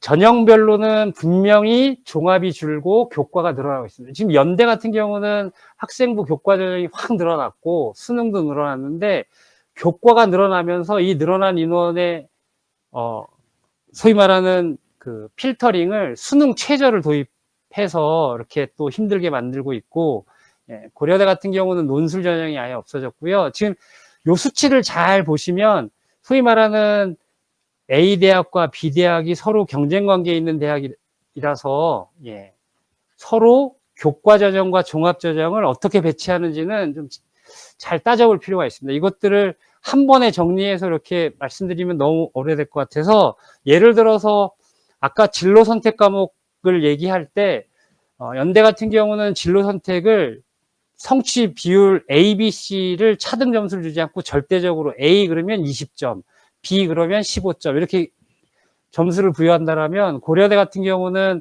성취 비율을 계산해서 쉬운 과목의 A는, 그러니까 성취 비율이 A가 만약에 80점이다라고 하면 20점을 다 주는 게 아니라 깎아서 오히려 학교의 성취 분포 비율이 이 학교에서는 적용이 되고, 뭐 그런 아주 세부적인 입시 전형 계획안이 발표가 됐습니다. 그래서 부모님들께서는 학생들이 원하는 대학의 학과를 이렇게 선택하고 고려를 할 때 세부적인 교과 반영, 점수 방법까지 좀 고민해 보셨으면 좋겠고요. 지금 보시면 이 표가 특히 상위권에서는 학생부 종합 전형과 논술 실기를 합쳤던 한 60% 정도의 전형이 학생부 교과로 많이 갔고, 더 많은 부분은 물론 정시로 갔겠죠. 그래서 이렇게 갔다라는 걸 말씀드리고, 이 인원 중에서 예전에는 최저 기준을 요구하지 않았던 전형이 최저 기준을 요구한다라는 것들로 보셨을 때, 정시의 확대와 학생부 교과의 확대라는 것은 수능 최저 학력 기준에 대한 요건이 더 늘어나고 있어서 수능의 비중이 더 높아졌다. 그래서 학생 입장에서는 좀 반가운 소리는 아니겠죠. 수능 준비까지도 철저히 해야 된다라는 거. 그래서 선택을 할 때 대입 전형과 최저 기준, 수능 이런 모든 것들을 함께 고려해서 선택을 하셔야 될 것 같습니다. 아까 말씀드렸던 학생부 종합 전형 중에 원래 연대와 경희대는 수능 최저 학력 기준을 두지 않아서 그냥 학생부하고 뭐 일정한 면접을 통해서 당락을 결정했는데, 이제 최저 기준을 신설했다는 거. 그래서 예전 같으면 내신이 우수하고 학생부의 활동 내용들이 좀 괜찮은 학생들은 그래도 합격을 많이 이렇게 기대를 했던 그런 대학과 과들이 이제는 수능까지 최저 기준을 맞춰야 된다라는 이런 부담감으로 많이 오고 있고요. 최저 기준의 학생부 교과 전형을 보면 뭐 이렇게 세 과목 합 5, 그러니까 1, 2, 2 정도로 이렇게 해서 학교별로 이렇게 최저 기준이 있는 반면에 최저 기준이 없는 학교들도 있습니다. 최저 기준이 적용되지 않는 학생부 교과 전형인데 최저 기준을 두지 않아요. 연대 같은 경우 학생부 종합 전형에서는 최저 기준을 두고 교과 전형에서는 최저 기준을 두지 않죠. 이런 것들이 그 학교가 서로 경쟁 관계나 아니면 라이벌 관계에 있는 학교, 아니면 자신의만의 입학 전형에 대한 것들, 이렇게 노하우를 가지고 이렇게 편성을 하고 있다, 전형 방법을 이렇게 결정을 하고 있다라는 것들을 유의 깊게 보시면 돼요. 그래서 제가 특이해가지고 학생부 교과는 되게 최저를 두니까 한번 입시 전형 계획을 잘 봤는데 면접을 통해서 이렇게 많이 걸러내는 방향이었고요. 한양대는 예전부터 뭐 교과 종합 다 학생부만으로, 면접 없이 학생부만으로 뽑고 있기 때문에 각 대학이 선호하는 인재상이나 각 대학이 추구하는 그런 그 교육 목표를 잘 염두에 두셔서 대학을 선택하고 전략을 짜는 것도 도움이 많이 될 거라고 생각이 듭니다. 또 하나의 변수 중에 하나가 학생부 기재사의 변화가 있는데요. 2024년, 그러니까 지금 중학교 3학년 학생들이 대학을 진학할 때 보면 학생부 이외에 자기소개서나 교사 추천서 이런 것들은 다 입시자료로 쓰지 않는 것으로 지금 계획이 나와 있는데, 지금 현재 2학년, 1학년 학생들은 학생부가 그래도 강력한 학생부 종합전형의 그 근거 자료가 되기 때문에 1학년 때부터 충실하게 좀 관리할 필요가 있고요. 저희 학교는 학생부 기록에 있어서 선생님들이 굉장히 책임감을 가지시고 굉장히 많이 올해 같은 경우는 여름방학이 4일 뿐이 없었는데 그 4일 동안에도 학생부 기록을 하느냐고, 특히 과목 세부 능력 특기사항을 기록하느냐고 방학 없이 보냈는데요. 지금 흐름을 보셔야 될 게 수상 경력 이제 한 건만, 학기당 하나만, 그래서 6건만 대입 자료로 반영이 돼서 과도한 수상 실적이 대입 자료로는 크게 의미가 없다라는 거 확인하실 수 있고, 자율 활동도 뭐 예전에 700자에서 500자로 줄였다가 다시 그러니까 500자로 줄어들었고, 특이할 건 진로 활동은 700자를 계속 유지하고 있다는 거. 그래서 아무래도 진로와 관련된 아이들의 활동이 많이 의미가 있다. 근데 진로 희망 분야는 없어졌죠. 근데 사실상 입시의 일선에서 담당하시는 선생님들은 뭐 자율활동이나 진로활동의 변별력은 많이 없다라고 하는데, 그 기본적인 의견엔 동의하면서 그래도 학생들이 자율활동은 학교 행사뿐만 아니라 자기 스스로 주제를 탐색하고 탐구하는 활동, 그러니까 예전 같으면 논문 쓰는 활동도 여기 자율활동에 들어갈 수도 있었는데, 이제는 논문이라는 건 뭐 기재할 수가 없으니까 자기 보고서 활동, 뭐 이런 것들이 자율활동에 들어가고, 그 자율활동에 관련된 내용이 자신의 전공 학과나 진로와 연관되면 진로 활동으로도 쓸 수 있으니까, 많이 대학에서는 이렇게 눈여겨보는 항목은 아니지만 그래도 진정성 있게 쓸 부분들이 있다라면 좀 고민해 보시면 좋을 것 같고요. 동아리 활동은 예전에 자율 동아리라고 해서 창의적 체험 활동으로 학교에서 하는 동아리 이외에 뭐 아이들이 서로 뜻이 맞는 아이들끼리 자율 동아리를 막 3-4개씩 막 해서 학생부에 기록이 됐는데, 이제는 자율 동아리는 딱 하나만, 그것도 30자 이내로만 하고 있기 때문에 뭐 그럼에도 불구하고 뭐 생명과학에 대한 심화 동아리를 했다라고 하면, 그게 의미가 있다라고 하면 뭐 제목만이라도 써도 상관없겠지만, 아무튼 동아리 활동도 중요도가 많이 줄어들었다. 봉사활동에 대한 문의도 하신 분이 계셨는데요. 대입에서 봉사활동이 중학생이 고등학교 올 때 봉사시간 점수가 일정 점수로 환산되듯이 대입은 그런 게 거의 없습니다.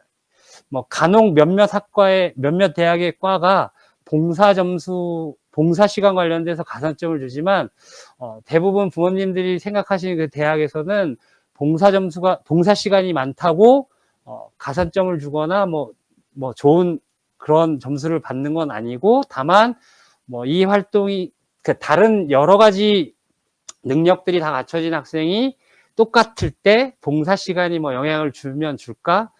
많이 비중은 많이 줄어든 게 사실입니다. 그리고 특기사항을 기재하지 않도록 되어 있어서 자기가 어떤 뜻을 가지고 어떤 봉사활동을 했는지에 대해서는 학생부상 기록을 할 수 있는 방법이 없어졌어요. 그래서 학부모님 중에 봉사시간 10시간 혹은 진로와 연계된 그 소개가 필요하냐, 할 수 있는 방법이 없냐라고 말씀드렸는데, 물론 학교에서도 봉사기관에 연락이 오면 소개는 하지만 저희들이 적극적으로 이렇게 먼저 기관을 찾아가서 이렇게 하고 있지는 않다는 점을 말씀드리고요. 여태까지 얘기는 그냥 들으셔도 가장 중요한 건 과세특기라고 할 수 있는 교과학습 발달 상황, 과목별 세부능력 특기사항을 과목당 500자를 쓸 수 있습니다. 그래서 저희 유복여고에서는 지금 모든 교과의 모든 학생들을 다 과세특을, 잘한 학생들은 잘하게, 못한 학생들, 소위 내신 성적이 안 좋은 학생들도 다 기록을 많지 않더라도 기록을 하고 있고요.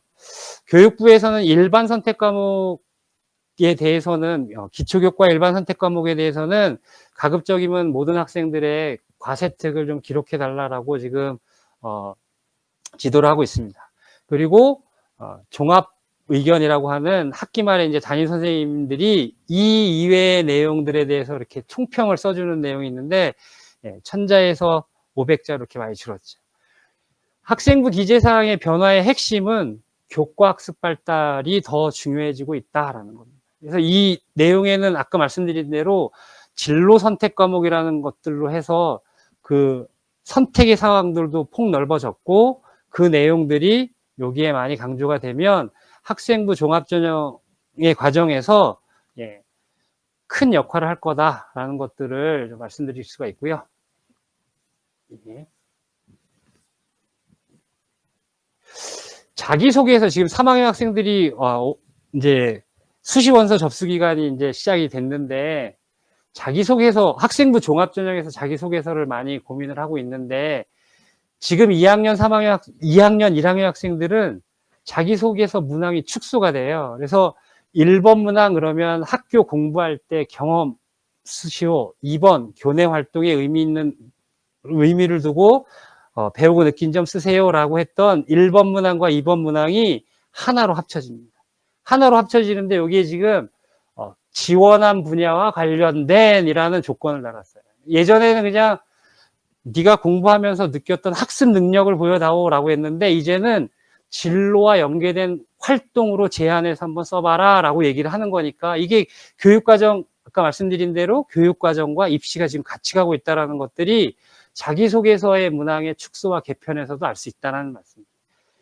1000자, 1500자를 1500자로 한 문항으로 이렇게 했고요. 3번 문항은 이제 공동체, 봉사나 노력 정도, 공동체, 헌신, 나눔, 배려, 이런 것들 했는데, 그건 그대로 공동체, 수업 활동도 포함한다라는 것들이 특징이죠. 예전에는 그래서 3번 문항에 막 교내 합창제나 아니면 여러 가지 축제 관련돼서 아이들이 갈등 겪고 이런 거 썼는데, 이제는 모든별 활동을 할 때 학습 활동에서 기반됐던 조별 활동 내용들도 포함될 수 있다라는 거, 수업 활동을 포함한다라는 것들이 교육과정에서 추구하는 미래 인재가 갖춰야 될 역량들, 진로를 중심으로 한 자기주도성과 공동체의 협업, 이런 것들이 많이 강조되고 있고요. 1, 2, 3번은 공통문항이고 4번은 대학마다 조금씩 다른 자율문항인데 3번 문항과 관련돼서는 아직 발표가 안 돼 있는데 대개 서울대나 강원대 같은 경우는 독서활동 지원 동기, 그리고 대부분 미래에 대한 자기의 모습 혹은 계획에 대해서 쓰게 돼 있는 내용인데 기존의 방법과 다르지가 않아서 그냥 이렇게만 보시면 되겠습니다. 다시 한번 강조를 드리면 자기소개서에서도 진로 중심의 교육과정이 드러날 수 있는 것들이 의미가 있다라는 걸 말씀드리고요. 재작년에 2022년 대입 서울대 입시에 정시 발표안이 나왔는데요. 이게 아마 작년, 올해까지 쭉 방향으로 전국의 모든 대학이나 혹은 고등학교에서도 방향을 좀 잡은 것 같습니다. 정시만 얘기하고 있는데요. 왜냐하면 서울대는 학생부 교과 전형이 없기 때문에 다 종합 전형이기 때문에 정시를 얘기한다는 건 수시는 이걸 기본으로 하겠다라는 걸 말 아닌 말로 표현했다라고 다들 그렇게 받아들이고 있거든요. 그러니까 그 정시 발표의 기본안은 진로 선택 과목을 어느 정도 이수했을 때 수능 점수에 가산점을 주겠다라는 거예요. 1점 내지 2점을 더 주겠다라고 얘기하는데 정시 입장에서 봤을 때는 소수점에서 당락이 결정되는 그런 전형이라면 가산점 1점, 2점은 매우 큰 점수라서 굉장히 파급력이 좀 크고요.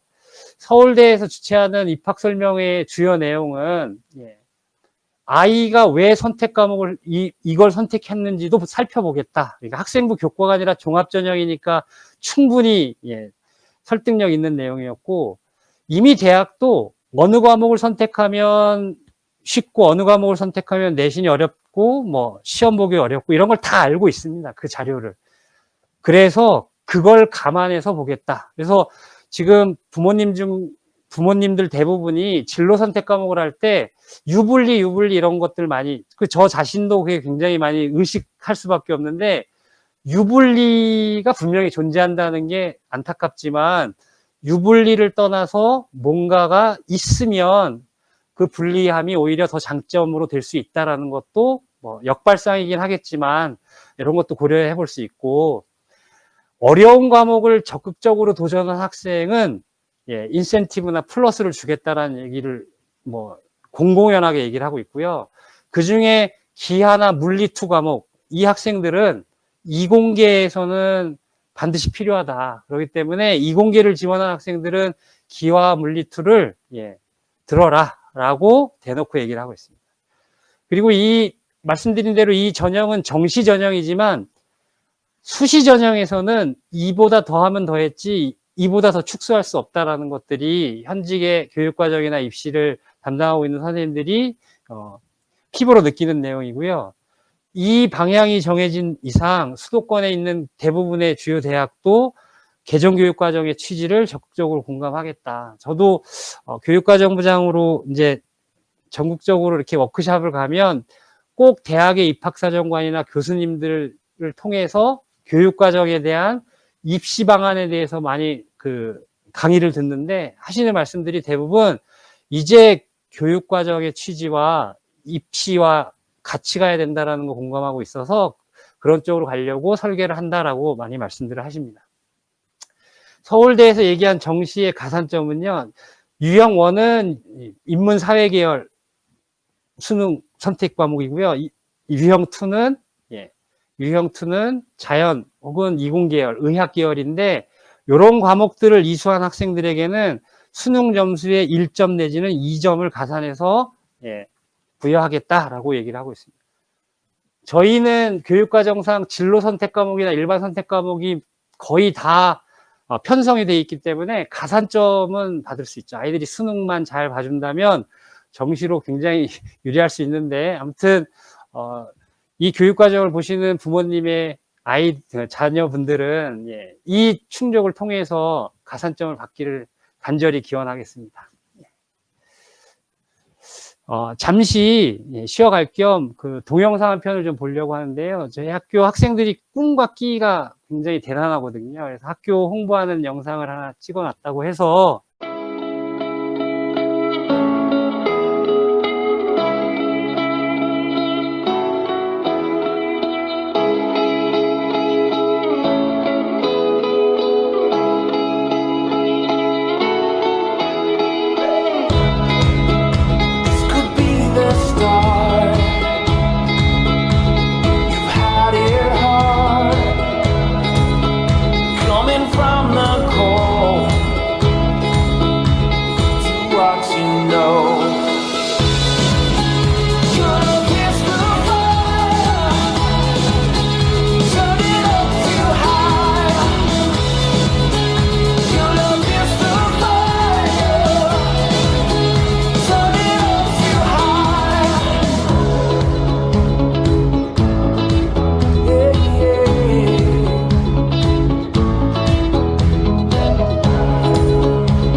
내신 성적이나 수업에 대입의 그 학업의 능력은 좀 그렇더라도 이 아이가 진심으로 끼와 열정을 펼칠 수 있는 그런 자기 관리와 자기 설계 능력이 있다라면 이 아이들이 우리 미래에 우리 사회를 이끌고 나가는데 충분한 인재가 될 거다라는 그런 강한 믿음이 있기 때문에 저희도 교육적으로 많이 준비하고 가야 되지 않을까라는 생각이 다시 한번 드는데요.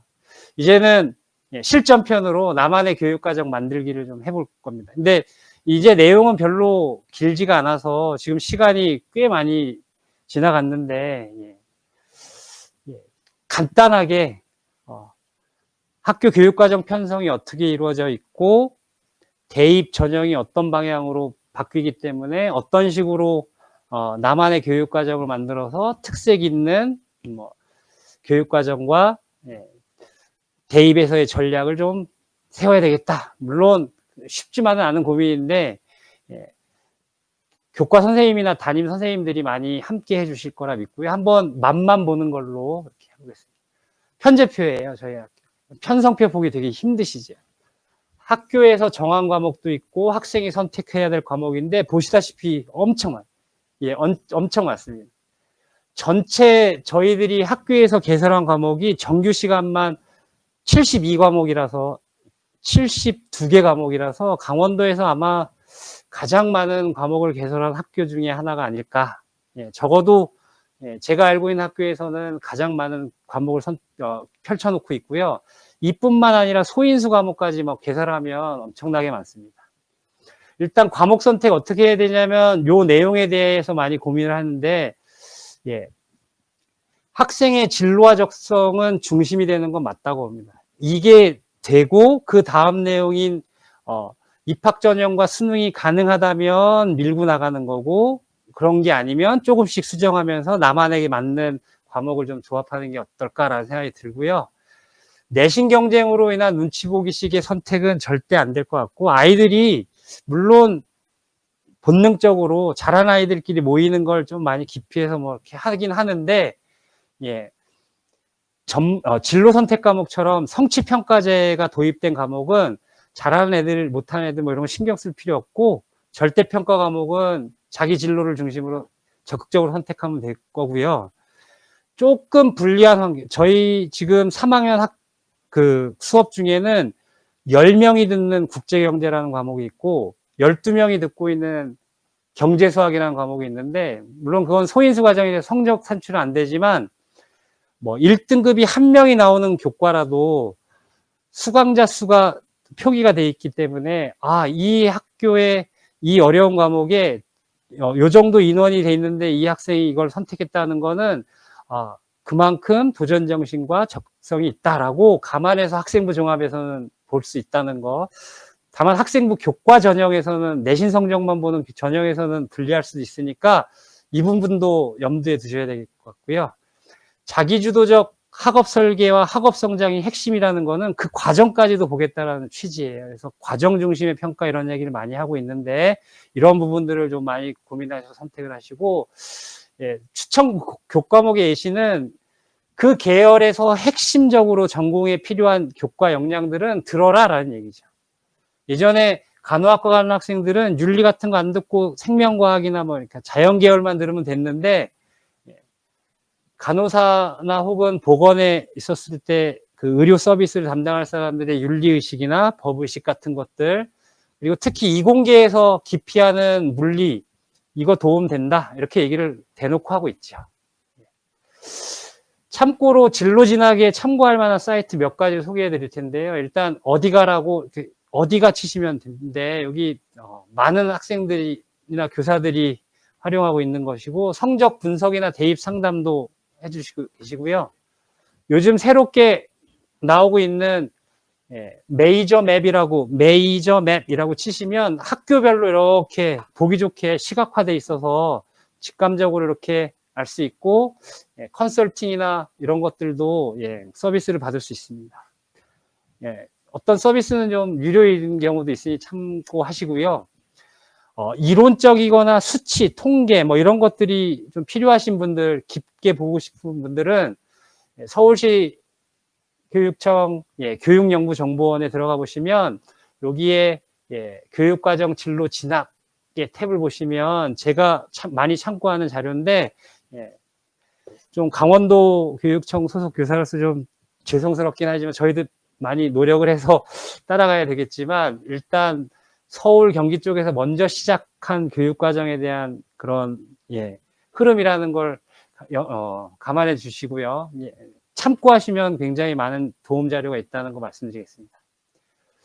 학부모님들께서는 정시 수시의 평균적인 커트라인, 합격선이나 뭐 이런 것들을 좀 알려달라고 말씀을 하시는데 좀 전에 우리가 봤듯이 대입 전형이나 평가 방법들이 너무 다양하기 때문에 특정 대학의 커트라인 뭐 이런 것들을 확정할 수는 없습니다. 그래서 저희가 부모님께 드리는 답은 대략적인 커트라인 자료는 각 대학 입학처 홈페이지를 보시면 엑셀 파일로 다 정리가 되어 있습니다. 근데 거기는 보이지 않는 내용들도 많이 있습니다. 숨겨져 있는 자료. 예를 들어서 합격자의 뭐 상위 75%, 하위 10%나 뭐 15%는 배제한, 그리고 추가 합격자의 자료는 합산하지 않은 거기 때문에 어떤 교과에 따라 어떤 전형이냐에 따라서 커트라인이 뭐 예상치 못하게 낮아질 수도 있고 또 올라갈 수도 있기 때문에 그냥 참고할 자료로 공부하는 그런 목표를 세우는 정도로 활용을 하시면 좋을 것 같고요. 케이스 바이 케이스이기 때문에 일반화시키긴 많이 어렵습니다. 그래서 대부분 뭐 강원대, 사범대 정도 인문계열에서는 1점대 초반에서 2점대 초반, 그리고 자연계열에서는 사범대학 정도는 2점대 중반에서 3점대 초반, 이렇게 얘기를 하는 건데 이것들은 그냥 그렇게 저희들이 이해하는 거지 실제 수시 지원을 하거나 이런 과정에서는 분명히 차이가 있다라는 걸 말씀드리고 아주 디테일한 자료는 저희 학교 연구부와 3학년부에서 입시 자료를 다 축적해 놓고 있고 관련 자료에 대한 통계도 많이 있고 개인별 맞춤 컨설팅이 가능합니다. 유복여가 사립학교이기 때문에 입시 경험이나 자료 같은 것들은 좀 타 학교에 비해서 잘 정리가 되어 있다는 거 말씀드리고요. 부모님께서도 선택 과목과 입시 굉장히 민감하시다는 거 알고 있기 때문에 제가 담당 부장님들한테도 말씀드렸는데 언제든지 문자나 메일로 이렇게 남겨주시면 안내를 해드리겠다라고 말씀을 하십니다. 저희 학교에는 지금 교육과정 운영 규정이 올해부터 제정돼서 운영되고 있는데요. 중요한 내용만 말씀드리면 교육과정위원회에는 학생 학부모위원이 포함되어 있습니다. 그래서 작년에 저희는 학생위원을 한 4명의 학생들을 함께하고 한 분의 학부모위원을 선정을 했는데 올해부터는 이제 정식적으로 규정상 학생과 학부모위원이 교육과정위원회에 참여하도록 되어 있으니까 이렇게 유튜브를 보시는 부모님 중에 학부모위원이 꼭 나와 주시길 바라겠고요. 과목 개설은 10명 이상이 신청하면 개설하게 돼 있고 규정은 학교장이 정하는 걸로 되어 있습니다. 그리고 미개설 과목, 10인 이하의 과목은 소인수나 공동교육과정을 통해서 개설하려고 노력을 하고 있고 실제 거의 학생들의 수요가 이렇게 있는 과목들은 소인수 공동교육과정으로 개설을 했고요. 소인수는 13인 이하, 13명까지 듣는 작은 규모의 교육과정이라서 성적 처리를 안 하고 공동교육과정은 딴 학교 학생들하고 같이 듣는 교육과정이라서 요것도 내신을 내지 않습니다.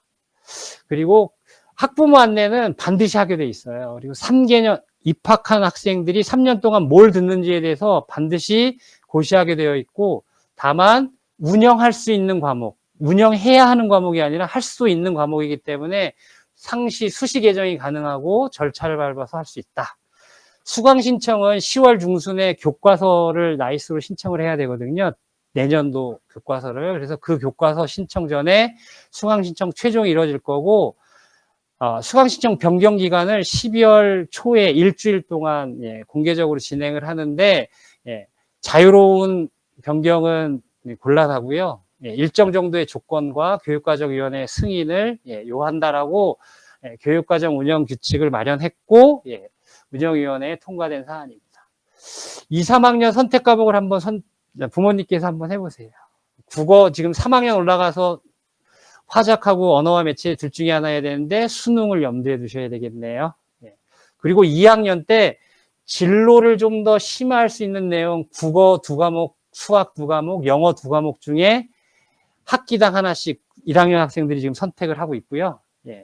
3학년엔 완전 심화된 내용, 수능 과목이 아니기 때문에 학생부 종합전형이나 혹은 수능을 염두에 두고 선택을, 미적분 같은 경우는 일반 선택 과목인데 심화 계열의 교과 성적이 있다라고 생각이 들어서 이렇게 같이 했습니다. 요거는 2과목을 택하게 되어 있습니다. 그리고 보시다시피 이제 가장 어려운 부분이 이 탐구 과목을 선택하는 거죠. 어떤 부모님께서는 지금 탐구 이렇게 지금 전체 과목 중에 뭐 제한돼 있지 않냐라고 하지만 사실은 사회계열하고 과학계열이 구분이 없습니다.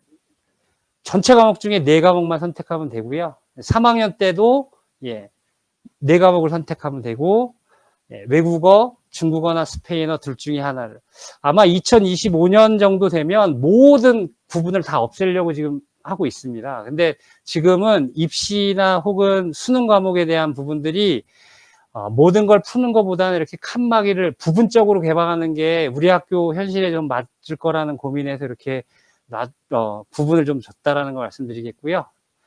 자, 이제 수업 개설이 다 가능한 거예요. 아까 말씀드렸듯이 소인수나 공동교육과정이나 온라인, 쌍방향 온라인 공동교육과정이 있다라는 거. 그래서 2020년도에 개설된 과목이 지금 이렇게 돼 있고요.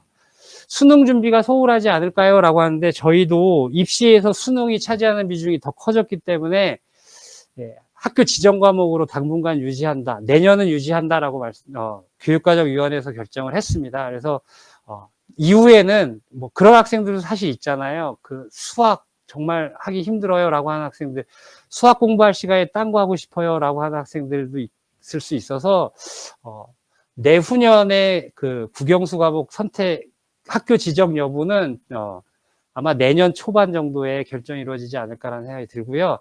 내신 성적 산출 굉장히 민감한 사안인데 과목이 똑같으면 똑같은 방식으로 성적을 산출하게 돼 있어서 2학년하고 3학년이 아까 과목이 다르게 배치된 이유도 2학년에 물리학을 들은 학생이 3학년에서 물리학을 들으면 2학년하고 3학년이 똑같은 과목이기 때문에 무학년으로 성적을 같이 처리해야 돼요. 그래서 부득불 2학년과 3학년의 선택 과목을 좀 분리했다라는 걸 좀 이해해 주셨으면 좋겠고, 전국의 거의 모든 고등학교에서는 무학년제이긴 하지만 2학년과 3학년의 학년간 분리는 하고 있다라는 걸 이해해 주시면 되겠습니다. 3학년 때도 선택해야 되겠죠. 진로 희망이 바뀌면 아까도 변경과 관련돼서 일정한 절차를 거치면 가능하다. 선택 과목에 대한 상담은 지금 학생들은 온라인을 통해서 교육과정 설명회랑 오프라인에서 과목 설명회, 그리고 담임 선생님과 상담, 계속 교과 선생님과 상담이 이루어지고 있는데요. 지금 중간고사랑 코로나와 관련돼서 지금 많이 어렵지만 최대한 지금 1학년, 2학년 담임 선생님들께서는 상담을 지금 하시려고 저희 교육과정부에 일정을 좀 연기해달라고 많이 요청을 하고 계시는데, 저도 선택의 시기는 좀 늦춰진다 하더라도 담임 선생님이나 교과 선생님들이 상담을 꼭 할 수 있도록 협조해 드리려고 하고 있습니다. 설문조사 이제 마지막 부분인데요. 사실 되게 교육과정 설명회를 하면서 소통을 하고 그렇게 인사드리고 싶은 마음이 있었는데 좀 두렵기도 했습니다. 왜냐하면 부모님들이 우리 학교가 열심히 한다는 거 인정은 해주고 계시지만, 그래도 코로나 기간에 뉴스를 통해서 선생님들 너무 편한 거 아니냐 이런 식으로 많이 이렇게 비판도 해주셨기 때문에 조심스러웠는데, 아무튼 설문에 조사해 주신 분의 내용들을 다 한번 정리했습니다. 여기에 누락된 부분은 앞에 설명으로 대치 가능하기 때문에 생략을 했는데요. 예체능 입시에 대한 대비는 사실 소인수 교육과정이나 창체 동아리에서 미대하고 체대 동아리는 담당 교과 선생님들이 좀 운영 중에 계시고요.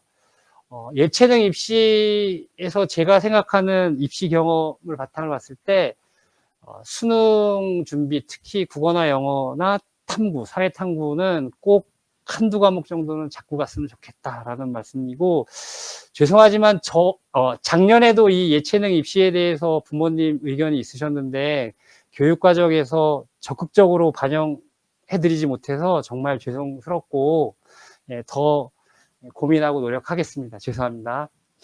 방과 후 야간 자율학습 희망자의 한해 참가할 수 없냐라는 의견이 한 3분 계셨는데요. 사실 지금 코로나 기간 방역 지침 준수를 위해서 방과 후 혹은 야간 자율학습을 하지 않도록 지금 권고하고 있고 3학년만 예외적으로 희망자만 하고 있습니다. 지금 10월 10일 이후에 코로나 방역 지침에 따라서 자율학습 신청 여부에 대해서는 적극적으로 검토하겠다고 교장 교감 선생님이 말씀해 주셨고요.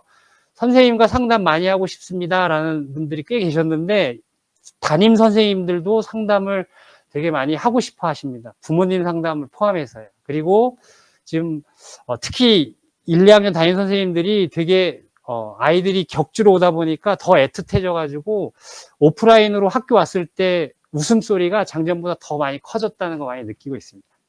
온라인 수업 선생님들이 이건 사실 한 2분께서 장문으로 이렇게 긴 글로 표현을 해주셨는데 선생님들이 자체적으로 수업 제작하고 열심히 해주셔서 고맙다. 타 학교하고 비교된다 말씀 많이 하시면서 쌍방향 수업할 때 아침에 아이들 좀 깨울 수 있게끔 좀 해주셨으면 좋겠다라고 얘기했는데, 저희도 사실 쌍방향 수업을 해야 되는 상황이지만 그보다는 오프라인 수업이 빨리 이루어지기를 좀 바라고 있고, 담임 선생님들이 수업 아침에 출석 체크 안 하면 개인적으로 전화해 주시고요. SNS 통해서 다 출결 파악하고 있습니다. 그리고 이 질문을 하신 분은 조금 이렇게 딱 특화시켜서 대답을 해야 될 것 같아서 따로 뽑았는데요. 기하 수학과제 탐구 수업 개설을 할 때 1학기, 2학기 따로따로 할 수 있고 2학기에도 기하 들을 수 있습니다. 성적 평가는 진로 선택 과목이니까 3단계고요. 성취 비율 분포에 유불리가 있냐라고 했는데 학교마다 조금 다르지만 전형 계획이 발표된 거의 모든 대학이 절대평가로, 그러니까 소위 말해서 원점수와 성취 비율 A가 유리하게 지금 2학년은 전형 계획안으로 마련되어 있습니다. 그래서 부모님들 중에서 이거 성취의 변별력이나 신뢰도가 좀 떨어지는 거 아니냐라고 그러니까 걱정하시는 분도 계시겠지만 저희도 그렇다고 해서 다 A만 주겠다는 건 절대 아니고요. 성취도 비율을 인위적으로 만들지는 않을 거고 교육과정에서 요구하는 성취 기준을 통과하면 그 수에 연연하지 비율에 인위적인 조작을 하지 않겠다라는 얘기고 그렇다고 너무 쉽게 주지는 않겠다. 그러니까 교사로서 양심을 가지고 하겠다. 그러니까 유불리라는 그런 생각이 들지는 모르지만 그 유불리가 지금 2학년 학생에게는 크게 나오지 않고 오히려 진로 선택 과목이 A 비율이 많은 게 대부분의 학교, 아까 고려대 빼놓고는 다 유리하게 되는 걸로 전형안이 나왔고요. 이과 계열 시 사탐 과목 선택 관련돼서 유불리가 있냐라고 얘기했는데,